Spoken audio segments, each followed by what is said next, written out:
Alors, avant tout, la tannerie, c'est la transformation d'une matière naturelle, la peau brute, qui est dépouillée dans l'animal, en un produit imputrescible qui est tanné. Donc, la phase du début, le travail de rivière, on ne le fait plus à Barre depuis 2020. C'est fait actuellement en Espagne, dans une tannerie du groupe. Donc, le travail de rivière et le tannage était réalisé dans ces très gros foulons et on trempait tous les jours 6 tonnes de peau, environ 240 peaux sur un cycle de 72 heures. Les peaux sortaient prêtes à être utilisées pour la suite. Cette opération est le tri en wet blue, donc ça nous permet d'orienter les peaux en fonction des caractéristiques de la peau vers l'article qui sera teint, tanné, etc. pour le livrer au client. C'est une opération très importante parce que c'est le premier endroit où on voit la réelle qualité de la peau, où on peut maîtriser les défauts, les rides, les veines, les défauts physiques, les griffures qui ont pu survenir pendant la vie de l'animal. Et donc c'est une opération très importante parce que la bonne qualité de l'orientation va faire la rentabilité de l'opération après. Donc là, on va essayer de regarder à première vue les défauts qui nous sautent aux yeux. Donc tout ce qui est défaut ouvert notamment, qu'on voit rapidement. Ensuite, on va manipuler la peau pour chercher d'autres défauts comme les veines de l'animal, les rides, les piqûres, qu'on distingue mieux en manipulant la peau. Et selon tous ces défauts, ajouter les uns aux autres, c'est là qu'on va choisir où orienter la peau pour en faire quelque chose de mieux, en adéquation avec ses défauts. Donc là notamment, comme elle a des petites piqûres, quelques défauts ouverts, on va l'envoyer vers un choix plutôt grainé pour essayer de masquer et recouvrir ses défauts. On regarde aussi par rapport à l'épaisseur, la taille, ce qu'on peut en faire.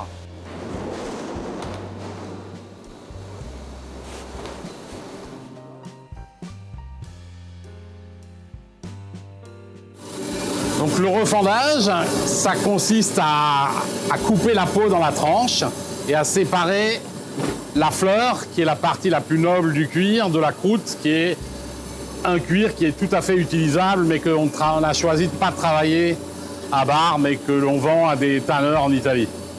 Donc c'est une opération on règle la machine et on peut refendre de 1 mm à 2,5, 3 mm sans problème, tout en récupérant la croûte. C'est une machine très précise et qui mérite beaucoup d'entretien pour bien fonctionner. Donc là, on est à l'arrière de la refonte. En haut sort la fleur, qui est la partie noble. En dessous, la croûte. On refend toujours en privilégiant la fleur. Et la croûte, quand il y a quelque chose à récupérer, on le récupère. Sinon, c'est un déchet. Alors là, on voit une peau qui a été refendue. Donc, cette zone-là, c'était la zone la plus épaisse qui a été tranchée dans l'épaisseur. Et ce qui tombe, c'est la croûte. La croûte, ça va être des cuirs un peu meilleur marché, qui n'ont pas tout à fait les mêmes qualités que la fleur, mais disons que c'est aussi travaillé. Le but dans la tannerie, c'est d'exploiter au mieux la matière pour en faire le plus de produits qui soient commercialisables. Voilà, donc là, on est au dérayage. Le dérayage, c'est une opération qui va donner l'épaisseur définitive aux peaux. C'est un système, c'est comme un gros rabot qui fait des dérayures. Alors contrairement à la croûte qu'on peut travailler et récupérer, les dérayures c'est un déchet qu'on est obligé de traiter, même si aujourd'hui on en fait de l'engrais. C'est une opération très importante parce qu'elle détermine la suite des opérations. Et si une peau est mal dérayée, ben elle arrivera, elle ne sera pas conforme, on ne pourra pas la livrer au client, etc. Donc c'est une machine de précision et qui est très très importante dans le cycle de fabrication. Donc après la refente et le dérayage, il y a des petites imperfections, des amorces de coupure Et l'échantillonnage sert à déborder ces parties, que de toute façon, c'est pas la peine de les teindre puisqu'on les coupera après. Donc on le fait tout de suite. Après la refente, le dérayage et l'échantillonnage, les peaux sont prêtes pour la suite du process, pour le retalage, la teinture et la nourriture. Et les peaux sont pesées et c'est le poids en wet blue qui va déterminer la formulation de la suite du process.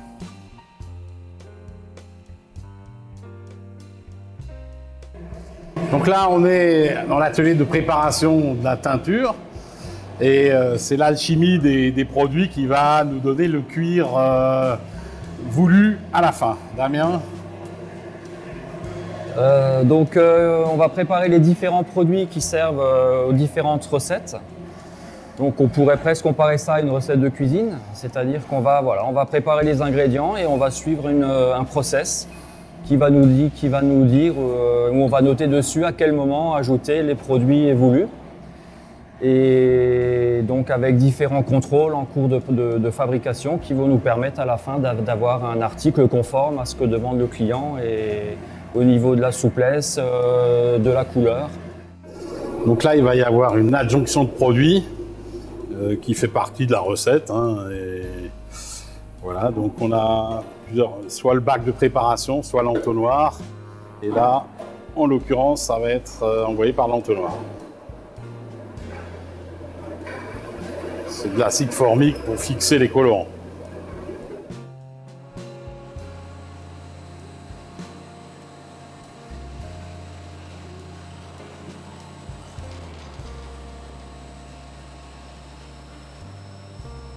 Donc là, il va vidanger l'eau qui est dans le foulon.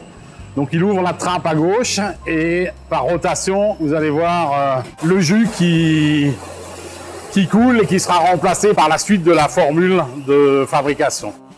Et toutes ces eaux sont rassemblées, sont réunies dans un bassin et qui seront traitées avant d'envoyer à la station d'épuration d'eau.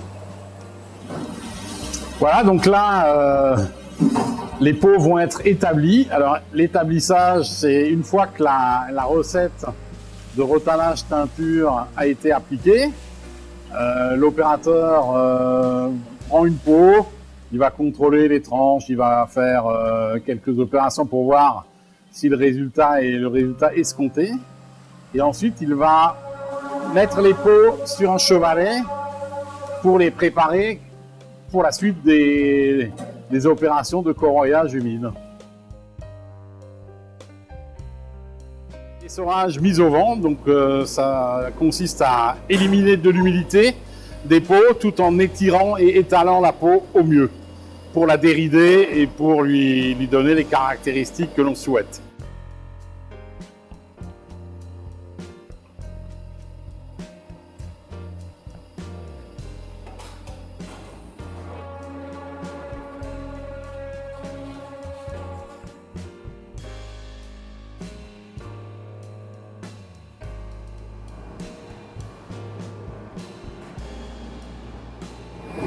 Alors là, nous sommes dans l'atelier de graissage. Donc là, on a la cuve de préparation de la graisse.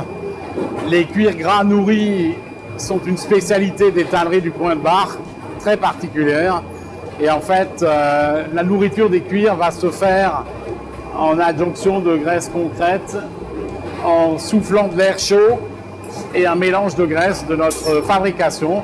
Ça va faire la nourriture du cuir et ça confère des qualités particulières à notre cuir supporte-l'eau à Bar ou au Barénien à Eschhofen. Donc là, on est dans l'opération de graissage. Donc la graisse qui a été mise au point et fabriquée avant dans le mélangeur, on va l'appliquer au pot en chargeant le foulon par la porte. Donc, ces foulons en bois historiques sont des foulons barrois qui ont été fabriqués par la maison Baumert à Bar, qui était à la fois tonnelier pour le vin et fabricante de foulons pour les tanneries. Donc voilà, Sébastien va ouvrir la porte.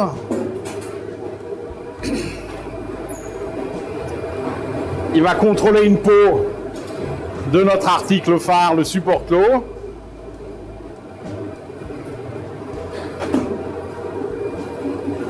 Et si tout lui paraît normal, il va la recharger et mettre la graisse. Donc la graisse chargée, les foulons, la porte va être refermée et on va faire tourner les foulons en soufflant de l'air chaud à 80 degrés. Donc là, les peaux, après le graissage, elles sont un peu crispées, elles ne sont pas très lisses. Donc l'opération suivante, ça va être la mise au vent, dont le but est de dérider au maximum et de rendre les peaux le plus lisses possible, la plus belle pour la fabrication, pour que nos clients aient la meilleure qualité possible.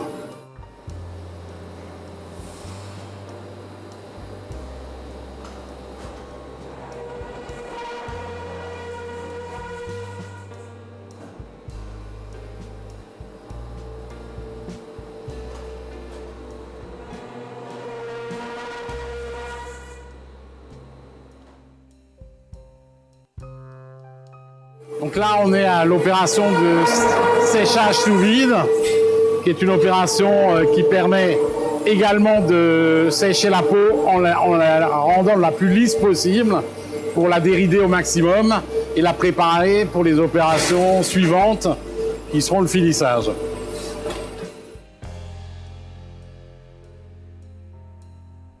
Je les supporte l'eau après la mise au vent pour une sèche d'à peu près 3 jours.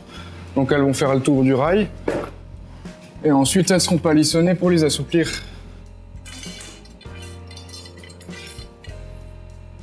Alors en été elles sèchent naturellement, mais en hiver il leur faut un peu de chauffage pour qu'elles sèchent plus rapidement.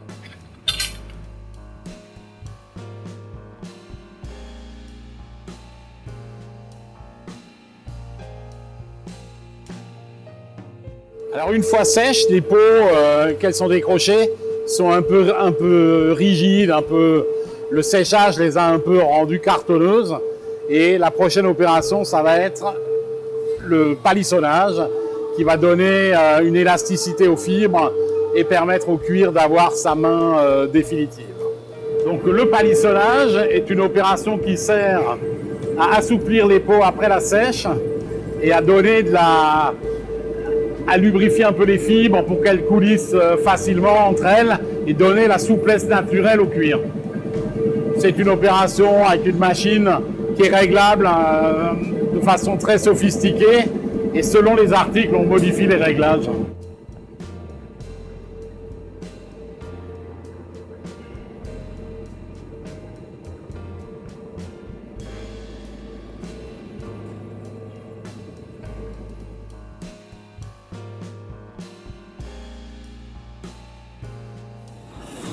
Donc voilà, moi je suis au contrôle qualité cuir semi-fini, le crust. En fait, mon travail consiste à prendre différentes valeurs avant de poursuivre en production. Donc la souplesse, la main, c'est ce que je suis en train de faire. L'épaisseur des peaux. Voilà.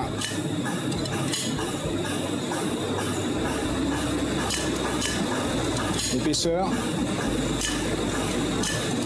M'assurer que les valeurs sont justes. Et puis au niveau visuel, m'assurer des défauts ouverts, la main, le break, le coloris, et puis valider qu'on c'est bon. Voilà.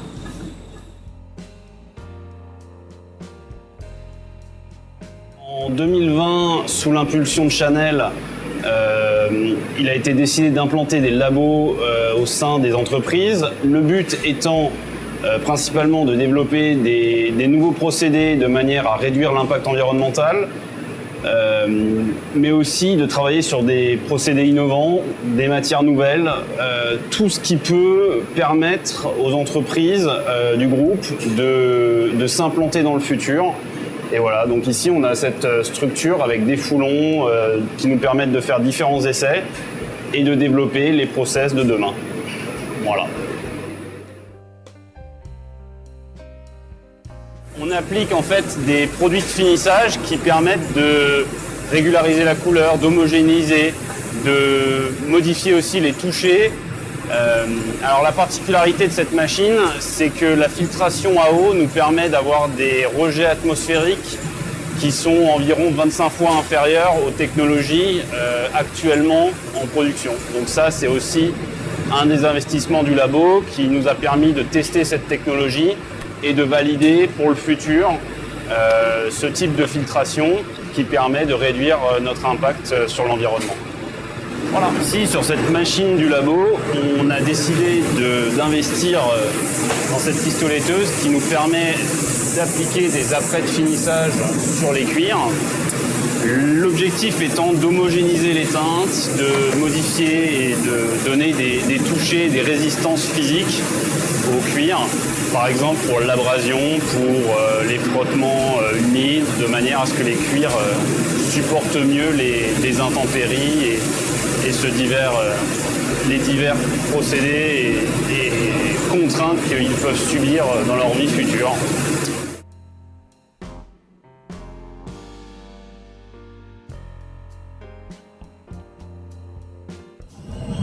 Donc là, on est dans l'atelier de finissage sur une machine d'application de finissage à cylindre. L'application au cylindre permet de faire des déposes de produits assez importantes. C'est un peu l'équivalent de la peinture au rouleau, si on veut se comparer, par rapport à la peinture au pistolet. Donc ça, c'est une opération qui nous permet de faire des cuirs qui sont très solides, etc., qui tiennent les frottements. Voilà.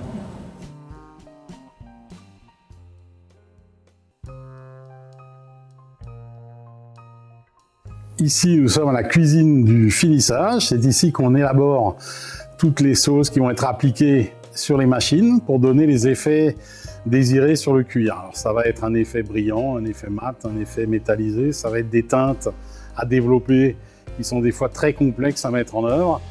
Voilà, on a un nombre de produits qui rentrent dans nos recettes qui est énorme. Et c'est ici que tout ça se joue.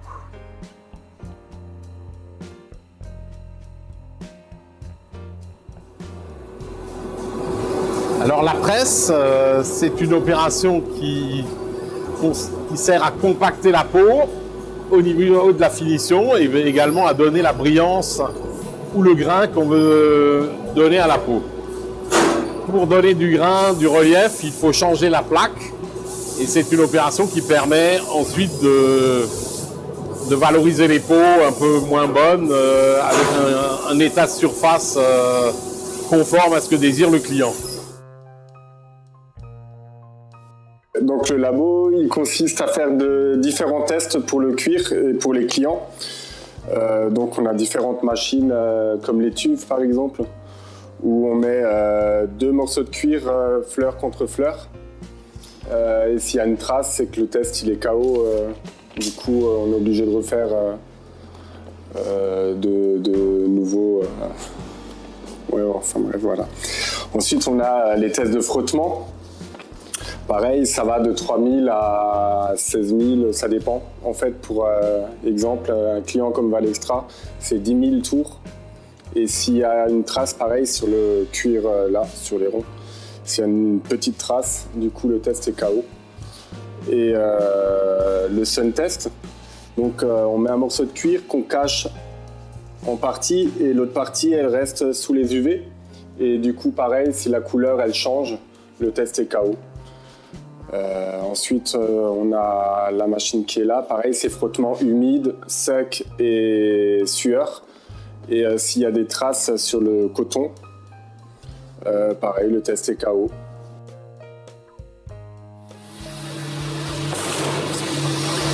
Donc là, on est au mesurage. Pour un tanneur, c'est le meilleur moment. C'est là où on va imprimer la surface qui va permettre de faire la facture.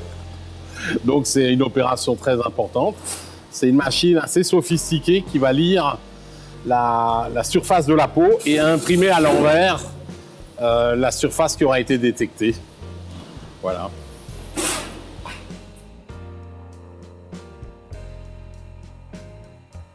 Donc ici, on est au magasin de tri avant l'expédition. Donc les peaux sont terminées.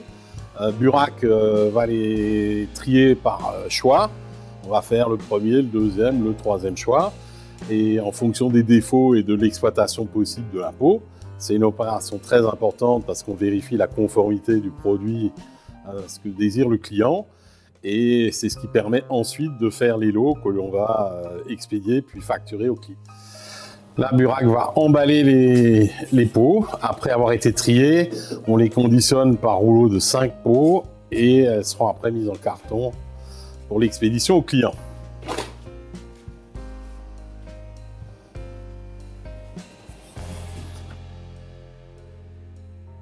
Donc ici, nous sommes à la station de pré-traitement des eaux. Toutes les eaux chromées sont réunies dans un bassin et on les déchrome avant de les envoyer à la station d'épuration du coin de Bar qui a été conçue pour traiter les eaux des tanneries locales en plus de la pollution domestique des communes raccordées à cette station. Là, nous avons les bouts chromés après qu'elles aient été pressées. C'est le résidu qui nous a permis de déchromer les eaux. Ce sont les bouts de filtre presse.